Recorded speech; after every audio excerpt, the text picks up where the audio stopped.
Hello everyone, this is Prem, a legal intern at Lexis and Company and currently pursuing BLLB honors from Central University of South Bihar. In the today's video, I will be dealing with the territorial nexus, and in this video I am going to deal with the relationship between the territorial nexus and the state legislature. And the further before, in the first video I had gone through the introduction part, and further I had gone through the meaning of territorial nexus, and further all I had gone through the features of this doctrine. And in this video I will be dealing with the territorial nexus and the state legislature, and further all I will be presenting you a critical analysis of this doctrine. So let us just start from the relationship part. As the legislature of a state may make laws for the entire or any piece of the state. Presently, this leaves it open to investigation whether a specific law is truly inside the ability of the state legislature authorizing it. There are plenty of cases that have expressed that the laws which a state is engaged to cause must be with the end goals of the state. In this way, the doctrine of territorial nexus has been applied to the states too. There are two conditions that have been set down in this regard. The connection must be genuine and not deceptive. The risk tried to be forced must be appropriate to that association. In this event that the over two conditions are fulfilled, any further assessment of the adequacy of nexus can't involve throughout under the watchful eye of the courts.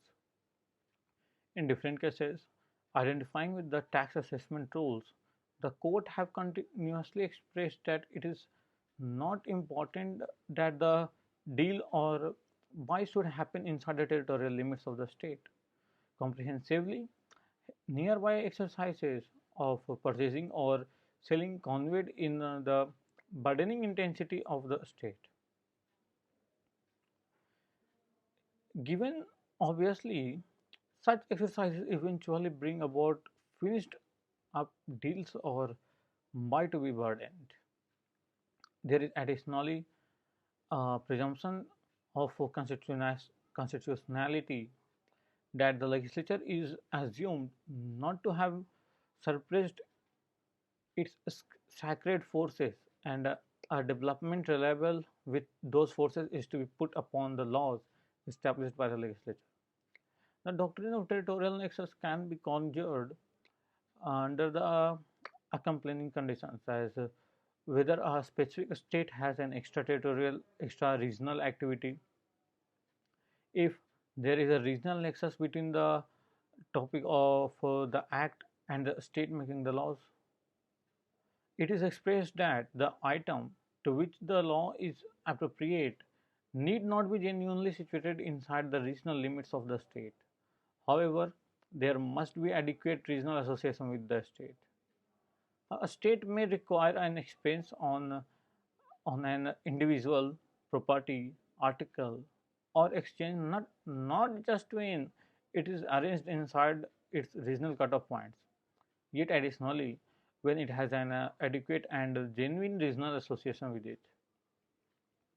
So now, after the deal charge after was presented to the provinces under the forces given by the Government of India Act 1985, it turned into the design for some provinces to demand based on the territorial nexus hypothesis.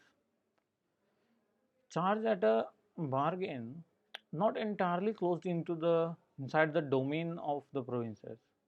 Hence, an account of a deal where the merchandise are in one province, the proprietor in another, the purchaser is a third province.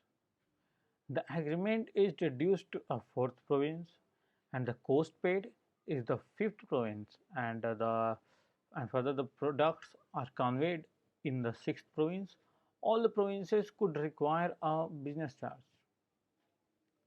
At the point when the constitution was ordered to forestall this evil of different tariffs, it was given that Solidarity, the state wherein the merchandise were conveyed for utilization ought to be permitted to demand business charge. This was accomplished by Article 286 Clause 1 Subclause A and its clarification thereunder.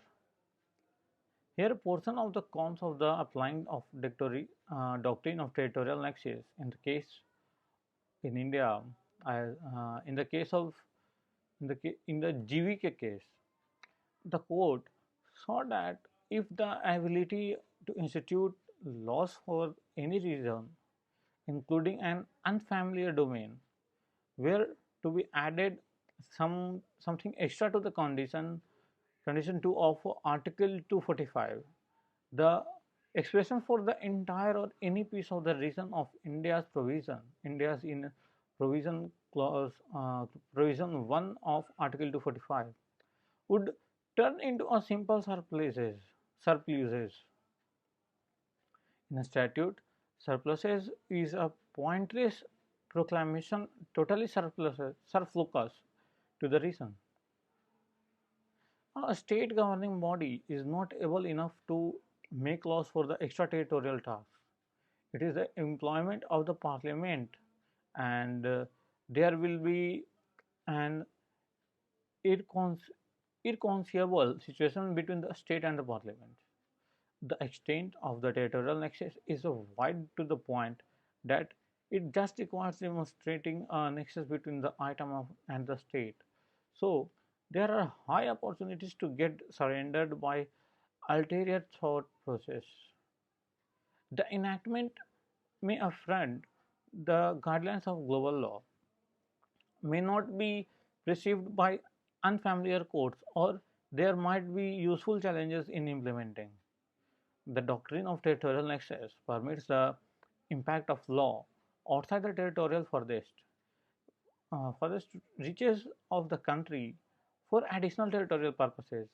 If there exists there exists an adequate association between the item and the state, so it is fundamentally trusting with international law, which is chosen by a skillful or clumsy state. That's all for now. Let us meet in the next session. Thanks for watching, and please do like and subscribe the channel. Thank you.